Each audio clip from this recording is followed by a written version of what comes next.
नमस्ते everybody, welcome to this training.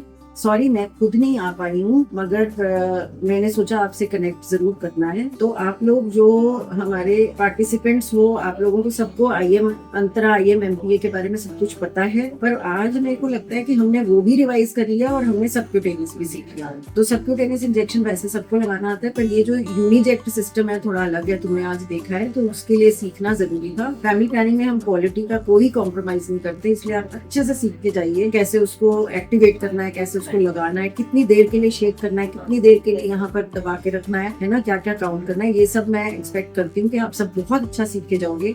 तो आप लोगों को मिला के जो हमारे 300 हो जाएंगे लोग जिनको हमने सबक्यूटेनियस सिखा दिया, तो और इस हिसाब से हमारी फैसिलिटीज भी काफी सारी हो जाएंगी। और ये जल्दी जल्दी हमको इसलिए पड़ी थी क्योंकि आईएम आप लोगों के पास एमपीए कम हो गया था, है ना। तो मैं नहीं चाहती कि जो लोग आईएम पे थे वो कुछ भी ना लगवा पाए, है ना। वैसे तो हम उनको स्विच भी कर सकते हैं, आईयूसीडी पे स्विच कर सकते हैं, इम्प्लांट पे स्विच कर सकते हैं, पर जिनको इंजेक्शन नहीं पसंद था तो उनको हम ऑल्टरनेट सबक्यूटेनियस दे सकते हैं। वैसे हम कहते हैं कि अगर आईएम लगा रहे हैं तो आईएम लगाते रहे, सबक्यूटेनियस लगा रहे हैं तो सबक्यूटेनियस लगाते रहे, पर अगर हमारे पास नहीं है आईएम तो हम उसको करें। तो आपने जाके ये करना है कि आपके जो गैप आ गया था आपकी सर्विसेज में, क्योंकि एमपीए आईएम नहीं है, तो आप उस गैप को आपने फिल करना है। दूसरा आपने ये सीख लिया कि जो हमारा इंजेक्टेबल है इसको जरूर यूज करना है। तो हार्डली कोई ऐसी चीज है जिसमें हम नहीं कर पाते ना, एज है, पैरिटी है, घुमाते जाए हम, पोस्टमार्टम है तो 6 हफ्ते बाद लगा सकते हैं, सिर्फ 6 हफ्ते के लिए हम 3 में आ रहे हैं। उसके बाद हमारा प्रीवियस सिजेरियन है, पोस्ट अबॉर्टल है, सब में हम 7 दिन के अंदर उसमें हम लगा सकते हैं। और इन्फेक्शन में भी आप देख रहे हो कि इंजेक्शन हमारा 1 में ही है, जहाँ पे हम आईयूसीडी नहीं लगा पाते हैं। तो ये एक बड़ी यूजफुल चीज है जो हम लैक्टेटिंग मदर्स में भी कर सकते हैं। ये सब आपको पता था, पर हम ये जो कह रहे हैं कि सर्विसेज हम इम्प्रूव कर रहे हैं, मतलब आईएम सर्विसेज को भी हम पहले अगर उसमें कोई गैप था, उसमें हम कार्ड नहीं ठीक से भर रहे थे, है ना, ये कार्ड का हर खाना भरना है, इंक्लूडिंग ये कि हम कब लगा रहे हैं, किस समय लगा रहे हैं, पोस्ट मेंस्ट्रुअल है, पोस्ट अबॉर्टल है, ये मैं अक्सर देखती हूँ भरा नहीं होता है ना। फिर हम जब रजिस्टर देखते हैं तो उसमें ऐसे ट्रैकिंग की बजाय नई एंट्री हो जाती है। तो वो सारा भी हम इसी बहाने आज सीख रहे हैं कि हम इसको ठीक से करें। दूसरा सबक्यूटेनियस की रजिस्ट्री, इसको बोलते हैं हम केस बेस्ड ट्रैकिंग, है ना, वो जरूर हमने करनी है कि हम रजिस्टर में तो एंट्री करेंगे, बाकी हमारी जो गूगल शीट्स हैं उसमें जरूर। तो आप लोगों को मिला के आई थिंक हमारे 300 हो जाएंगे। तो it's I consider today as a triple century. Doctor Sumita BJRM को भी धन्यवाद, और डीएफडब्ल्यू और डब्ल्यूएचओ मिलके आज ये जो हम अचीव कर रहे हैं। तो आप लोगों को all the best. Of course you know कि हमारे नए इम्प्लांट्स भी आए हैं, उसके बारे में भी आपने सुना होगा। तो मैंने सोचा कि मैं वहां ना पहुंचने की कमी पूरी करने के लिए आप लोगों से ऐसे रूबरू हो जाऊं, है ना। So that's all. Rest, I think your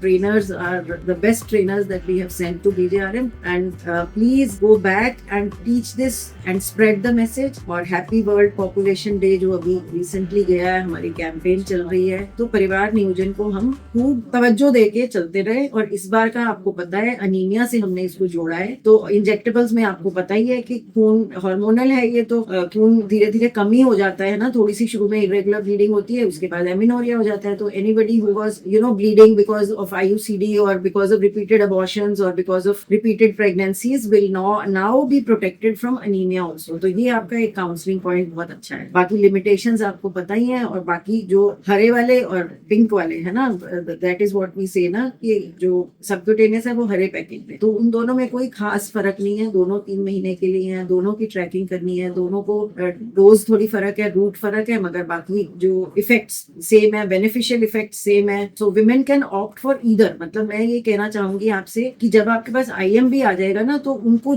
starters को जो पसंद है वो लगवा लो। ऐसे कोई सुई के साइज में बहुत ज्यादा फर्क नहीं है। तो अगर वो तुमसे पूछेगी कौन सा बेहतर है, तो आप बोलो कि हमारी तरफ से दोनों बेहतर है। धीरे धीरे सेल्फ एडमिनिस्ट्रेशन की तरफ हम जा सकते हैं। जो छोटी सुई वाला जो सबक्यूटेनियस है, जो जैसे इंसुलिन लगा लेते हैं डायबिटिक्स, तो धीरे धीरे हम जा सकते हैं। पर अभी हमने खुद ही लगाना है क्योंकि हम खुद ही सीख रहे हैं।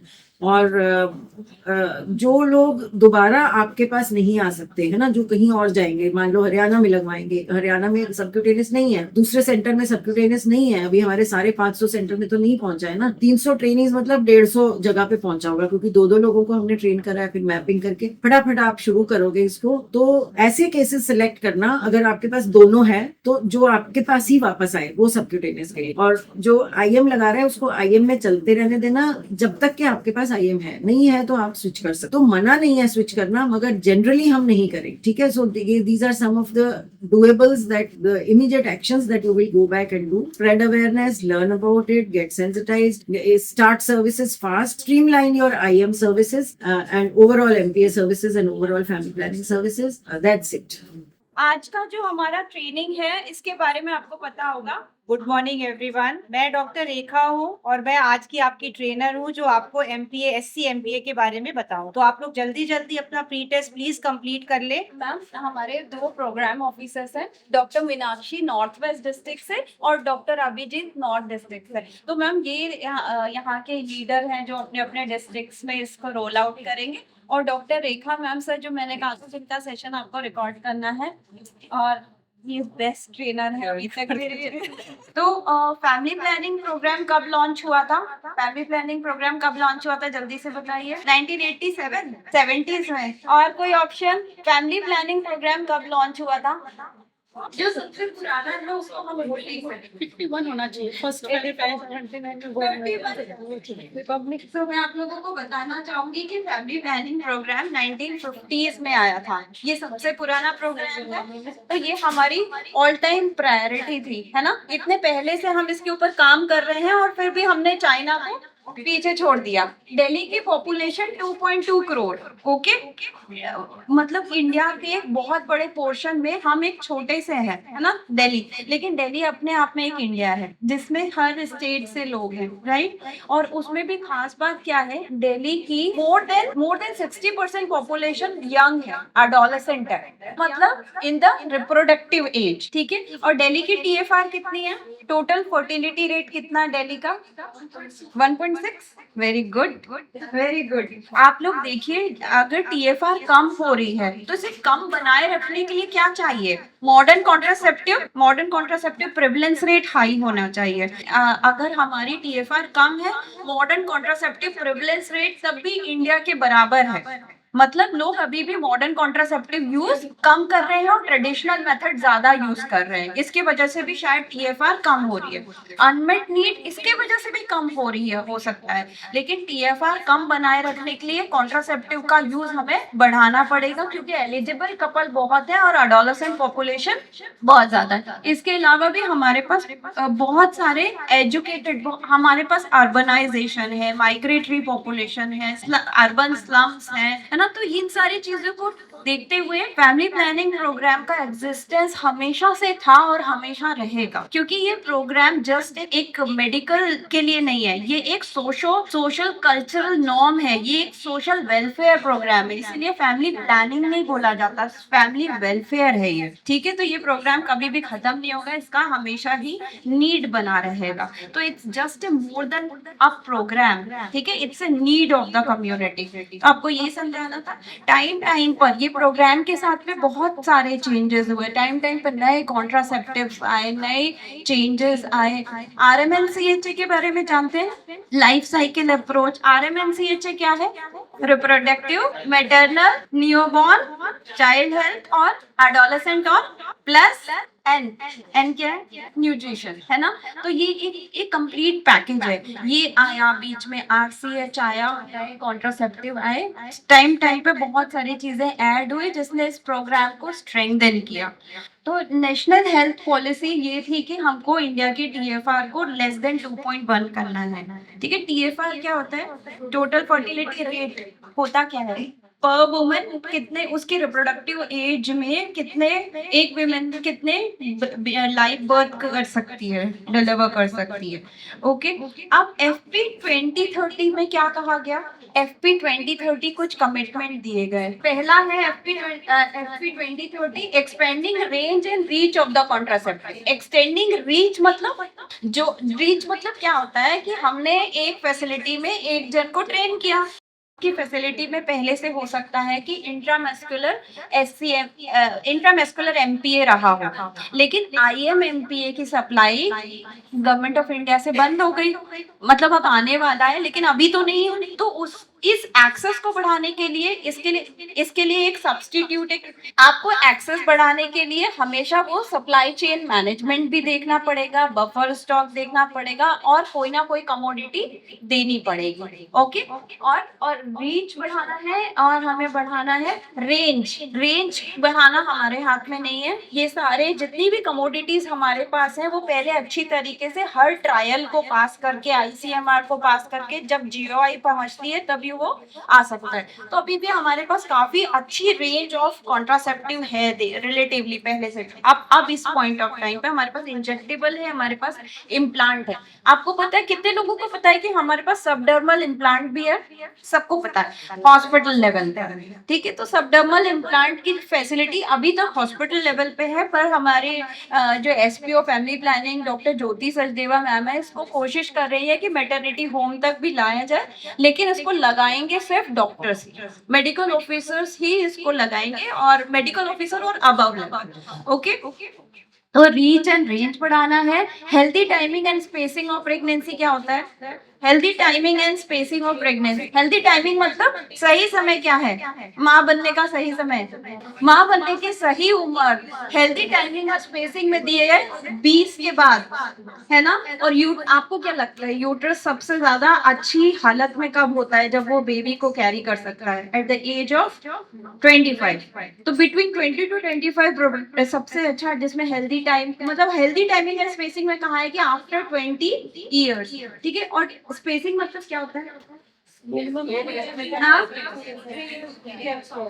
3 इयर्स गैप, ठीक है। तो 3 to 5 इयर्स गैप हमें इंश्योर करना है, और ये गैप और होना चाहिए डिलीवरी के बाद, और अबॉर्शन के बाद नहीं होना चाहिए, 6 मंथ, ठीक है। तो ऐसा होता है, होना चाहिए, ये तो हमें पता है, लेकिन इसको करने के लिए बहुत काम करना पड़ेगा, है ना।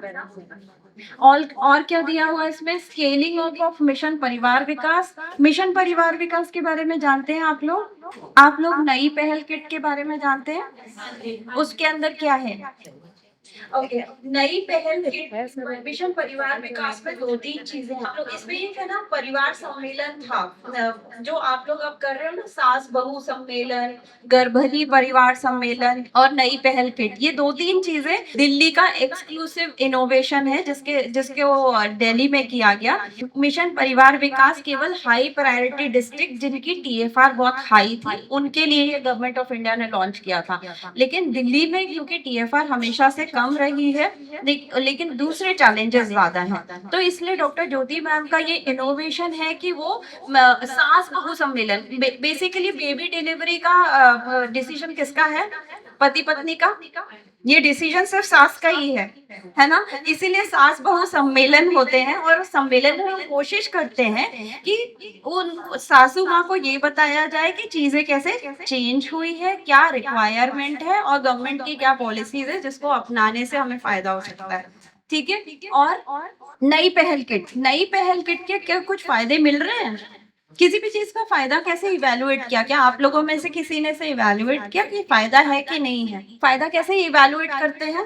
अगर आपने पहला बच्चा शादी के 2 साल बाद और स्पेसिंग 3 से 5 साल की इंश्योर की है ना, लेकिन अनफॉर्चुनेटली काउंसलिंग रजिस्टर में क्या देखने को मिलता है? सब लोग ग्रीन CC 380A 2003 में जाकर इमरजेंसी पे लाई, ठीक है।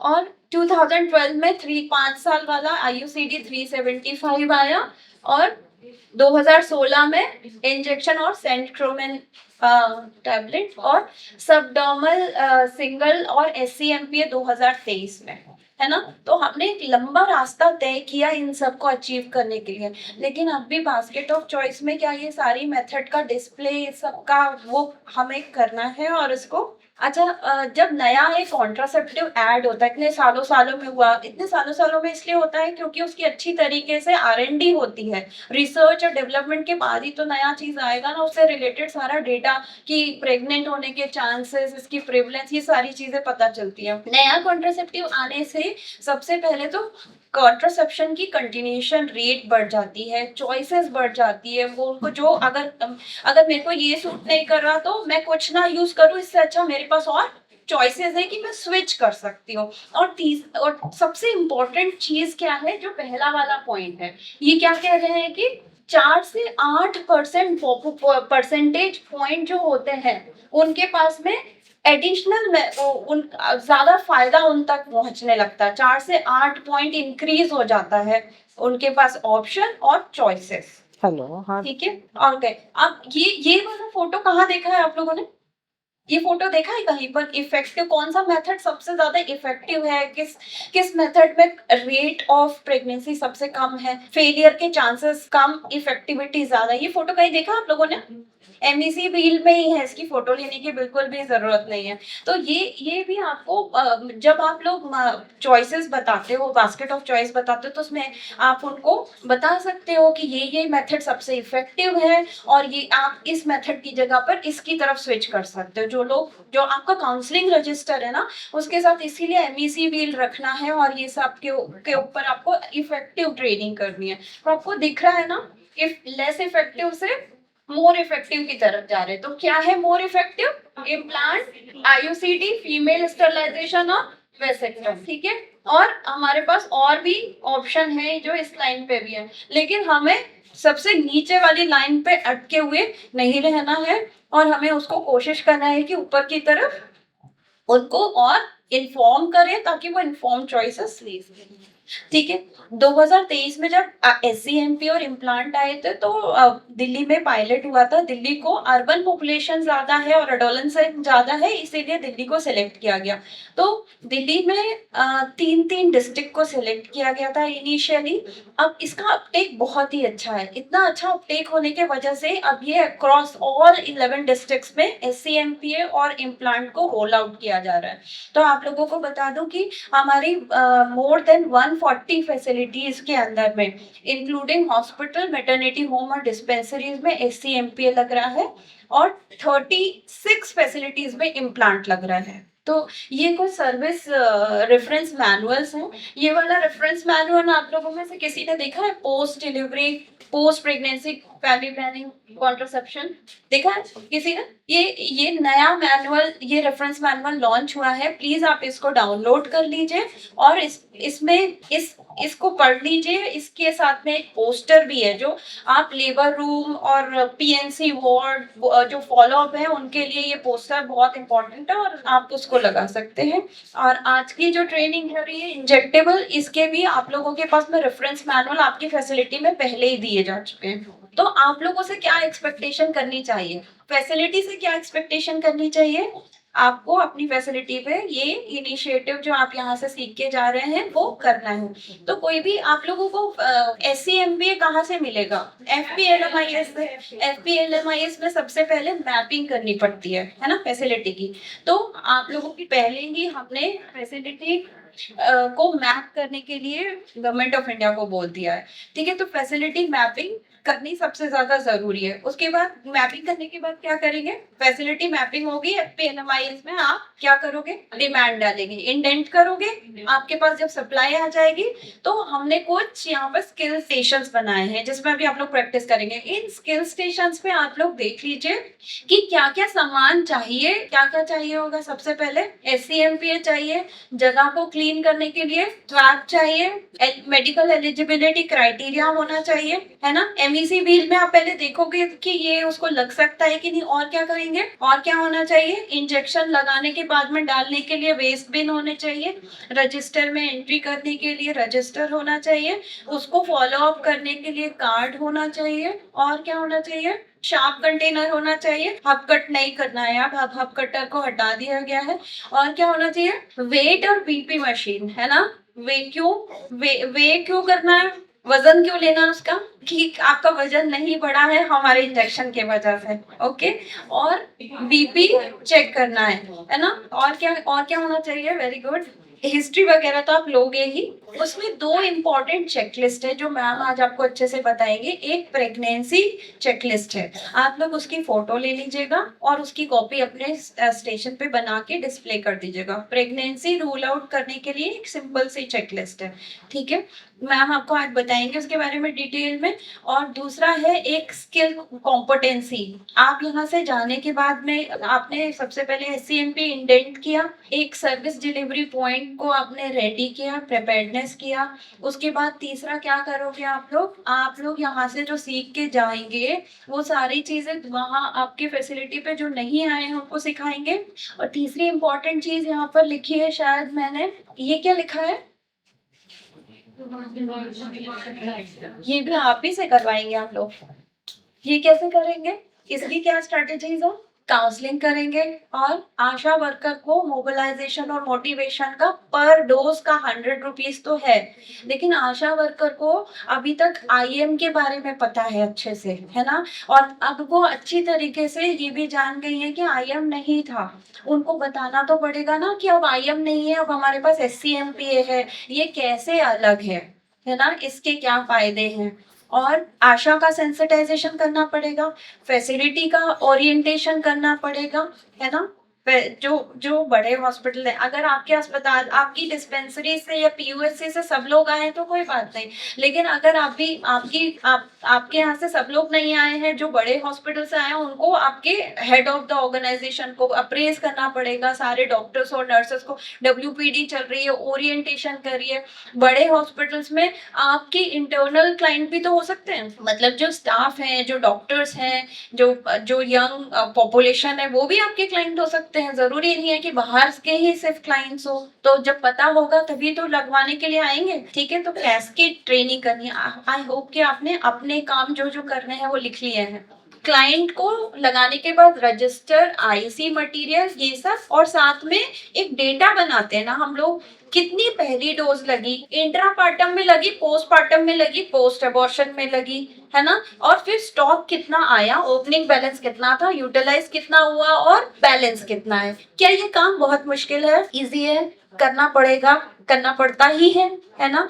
तो अगर हमें ये करना ही है तो हम इसकी आदत डाल देते हैं कि एवरी 30 को हम ये काम करके रखें। अभी हम आपको लास्ट में और भी सेशन बताएंगे, बहुत सिंपल सी, जैसे रजिस्टर का फॉर्मेट है वैसा का वैसा एक गूगल शीट है जिसमें डेटा डाल देना है और काम खत्म।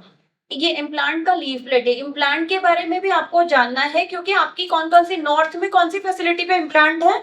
MBH में, हॉस्पिटल में है ना, MBH में और BJRM में भी है, सत्यवादी राजा हरिश्चंद्र, और BSA आपका है ना। तो आप लोगों को ये जानने की जरूरत है कि कहाँ पर कौन सी सुविधा है, ताकि अगर कोई LARC जानते हैं ना, लॉन्ग एक्टिंग रिवर्सिबल कॉन्ट्रासेप्टिव, तो उसमें MPA भी है जो 3 महीने और कितनी भी डोज लगा सकता है। इम्प्लांट 3 साल के लिए है, ठीक है। तो ये सारे लॉन्ग एक्टिंग कॉन्ट्रासेप्टिव कहाँ पर है, अगर उसको चाहिए तो आप उसको भेज सकते हैं ना। हो सकता है कि वो SCMPA से उसमें जाना चाहे इम्प्लांट में, तो आपको भेजना पड़ेगा उसको। अब ये इम्प्लांट के लीफलेट्स हैं, आप अपनी फैसिलिटी पे भी रख सकते हैं, आपको उनको पढ़ाने के काम आएगा। इसकी डिजिटल कॉपी रख सकते हैं, ठीक है। ये कुछ पोस्टर्स हैं, ये पोस्टर्स देख लीजिए, ये सब आशास के पास ये बुकलेट होनी चाहिए, इसकी सॉफ्ट कॉपी शेयर कर सकते हैं आप। इतना वो अपने झोले में लेके ट्रैवल नहीं कर सकती, तो ये सॉफ्ट कॉपी शेयर कर सकते हैं। Thank you so much. We would like to welcome doctor Neha, national officer WHO also. Ma'am join the training, आप हमारी one of the master trainer है। और I request doctor Rekha ma'am to move to the next session. So let's start our session.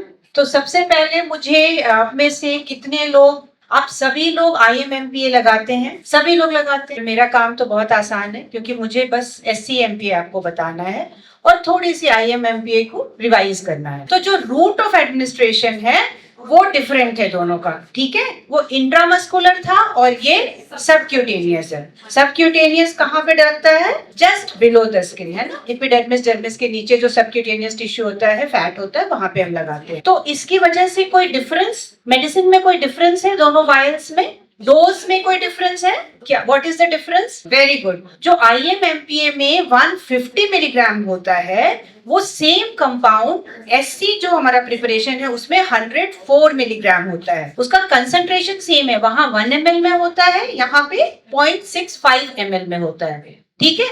तो अब हम ये जान ले, देखिए दोनों के इफेक्ट्स सेम है, सिमिलर है। अगर हम कंट्रासेप्टिव एफिकेसी की बात करें, हम साइड इफेक्ट की बात करें, बाकी जो भी नॉन कंट्रासेप्टिव बेनिफिट्स हैं, ड्यूरेशन ऑफ एफिकेसी दोनों का बिल्कुल सेम है, फिर इसकी डोज डिफरेंट क्यों है? कोई बता सकता है? नहीं, इफेक्टिवनेस सेम है, इनकी एसेंशियली जितनी भी केमिकल प्रॉपर्टीज हैं वो सेम है, क्योंकि कंपाउंड सेम है। जो डिफरेंस है डोज में वो इसलिए है क्योंकि जब हम इसको सबक्यूटेनियस टिश्यू में देते हैं तो वहां से इस ड्रग का जो रिलीज है वो स्लोअर है एंड सस्टेन्ड है। एज अ रिजल्ट जो इसका ब्लड में जो पीक वैल्यू जाता है आईएम प्रिपरेशन का, अगर आप समझो यहां जाता है, तो ये है टाइप ऑफ इंजेक्टेबल कंट्रासेप्टिव। कितने टाइप के होते हैं ब्रॉडली? 2 तरह के होते हैं। एक होता है कंबाइंड, जिसमें एस्ट्रोजन भी होता है, प्रोजेस्टेरॉन भी होता है, जस्ट जैसे हमारे ओरल पिल्स होते हैं। और एक होता है प्रोजेस्टेरॉन ओनली, ठीक है।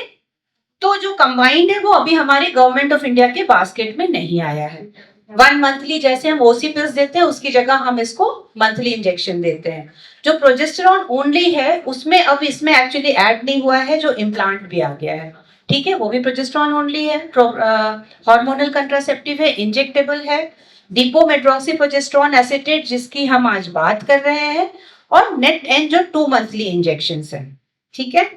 SCMPA जस्ट हाफ जाता है, ठीक है, हाफ पीक वैल्यू पे भी उसके जो इफेक्ट्स है वो सेम है, और ये भी 3 मंथ्स के लिए है, वो भी 3 मंथ, ठीक है ना। तो it is because of the difference in the rate of absorption जो वहां से होता है, स्लोअर होता है, सस्टेन्ड रिलीज होता है, इसकी वजह से जो टोटल ड्रग की रिक्वायरमेंट है वो कम है, ठीक है।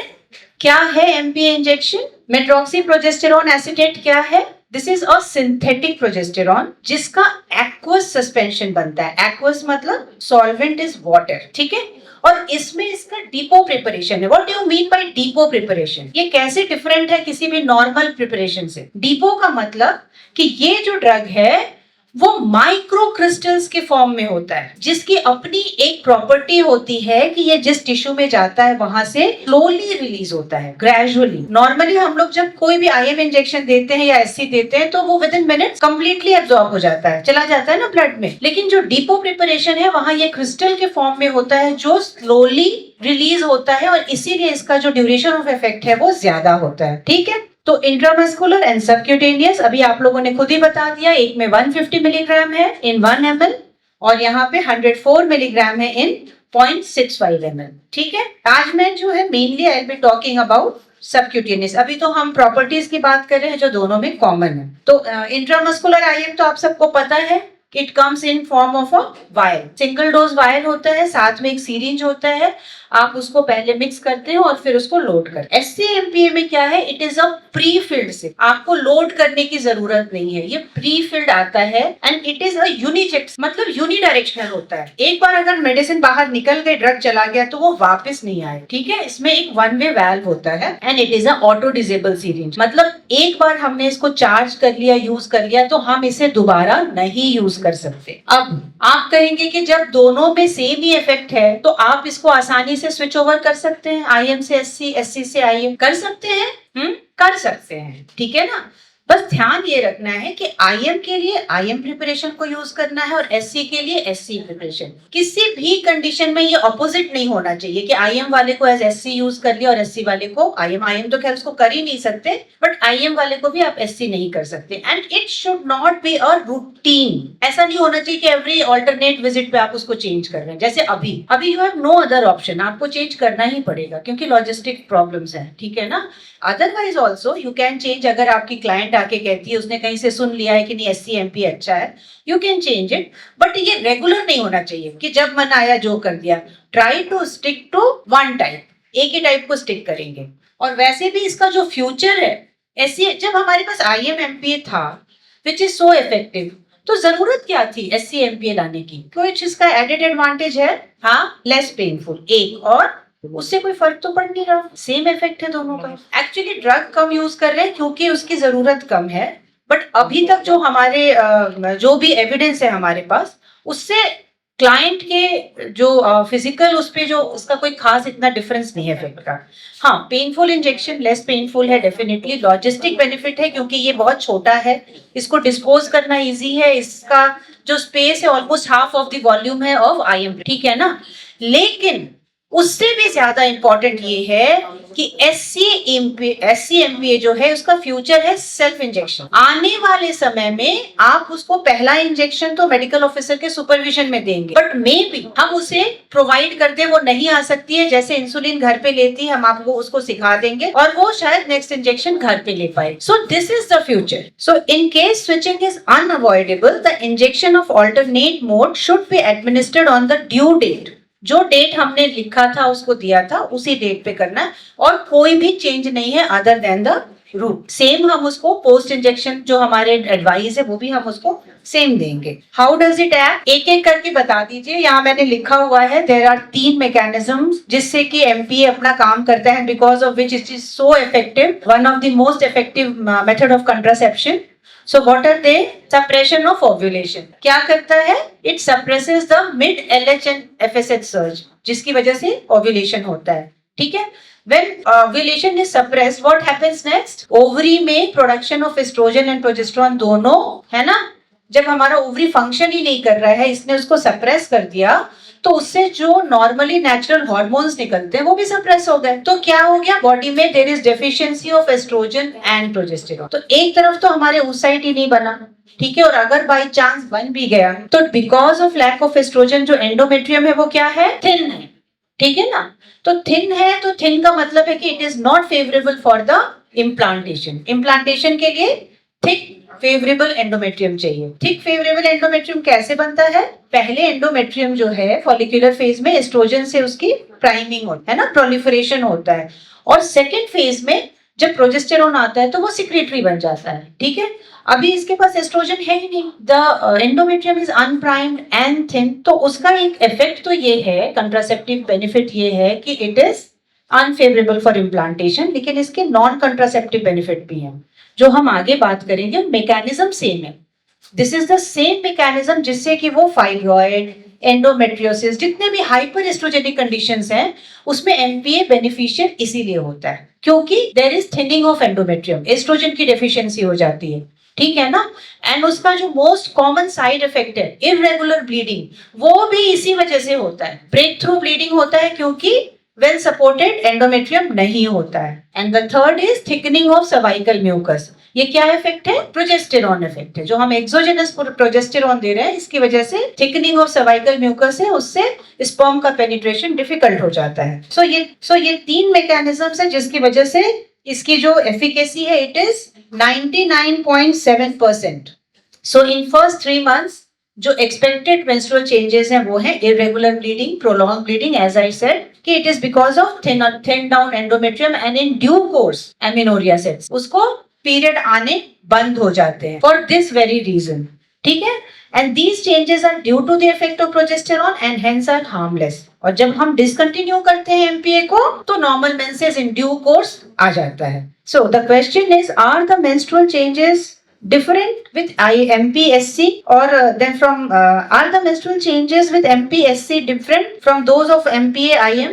सेम है ना, क्योंकि दोनों के जो इफेक्ट हैं वो एसेंशियली सेम है, इसलिए इसमें कोई चेंज नहीं आएगा। सेम है ना, क्योंकि दोनों के जो इफेक्ट हैं वो एसेंशियली सेम है, इसलिए इसमें कोई चेंज नहीं आएगा। So as I was saying, with perfect use जो ये मेथड है इसकी एफिकेसी इज 99.7%, मतलब 1000 में से 3 फेलियर के चांस है if it is use properly. Perfect use का क्या मतलब होता है, जो भी हमने गाइडलाइंस, जो हमने एडवाइस दिया है, अगर उसने उसको पूरी तरह से फॉलो किया है, एज पर प्रोटोकॉल अगर उसने लिया है injection, then it is called perfect. ठीक है ना, so when the use is consistent and exact according to directions, it is called perfect use.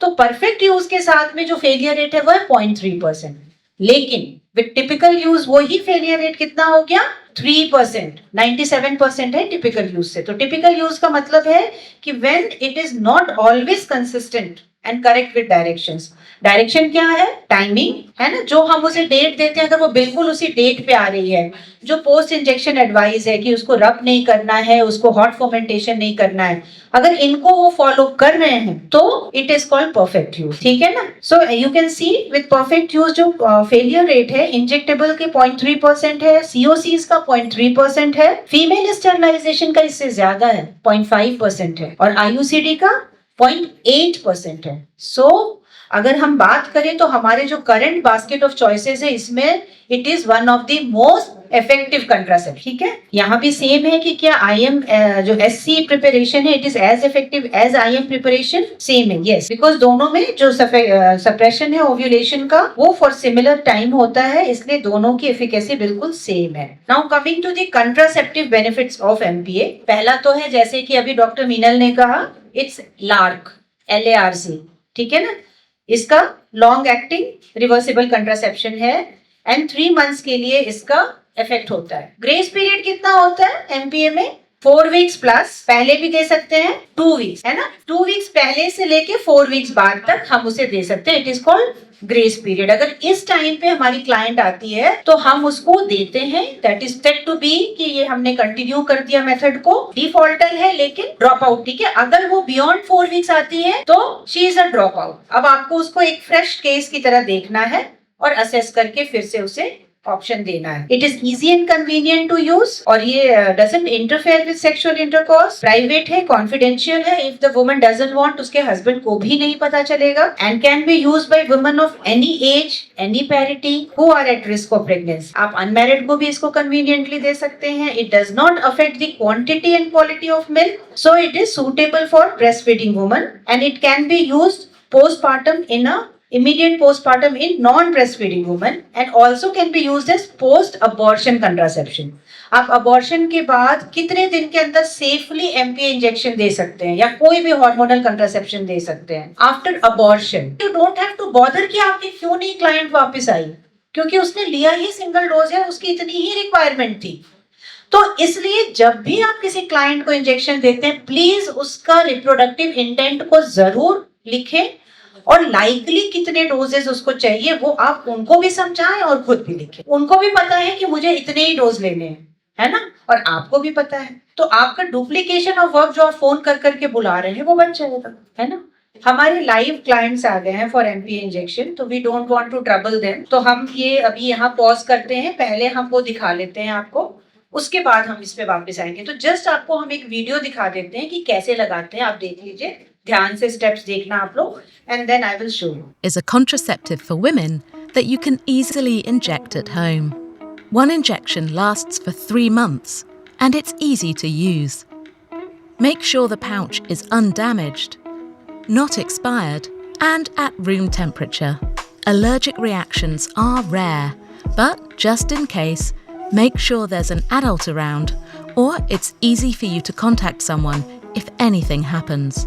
Choose a spot you want to inject, your stomach or front of your thigh. Avoid the navel or bony areas. Change the site for repeat injections. Open the Cyana Press pouch. Make sure the needle has a shield and there's a gap between it and the port. If you don't see the gap or if there's damage, throw it away and use a new one. Now you're ready for the injection. Wash your hands and the injection site and let them air dry. Hold the device by the port and shake it for 30 seconds to mix. The medicine should be evenly white. If not, discard it and use a new one. Hold the port up with one hand. Close the gap to activate the injector. Push the needle shield firmly towards the port until you hear a popping noise, like a pen click. Remove the shield from the needle. Pinch the area you want to inject with one hand, and with the other, put the needle in until the port touches the skin. Slowly squeeze the container for 7 seconds to inject all of the medicine. Don't worry if you see a small amount left around the edge. Then pull the needle out and apply gentle pressure with a clean cotton pad or tissue. Throw away the used injector as your health worker instructed. After your injection, you're protected against pregnancy for 3 months. Make a note of when your next injection is due. If you're ever late for your next injection, use condoms and contact us for advice. You should also use condoms if you think you haven't given yourself a full dose. Don't give yourself another injection, but contact us for advice. Although it isn't common, You should contact us if you notice any dimpling of the skin where you have injected. Importantly, the Cyana Press does not protect you against sexually transmitted infections. We recommend using condoms until both you and your partner have had an STI screen.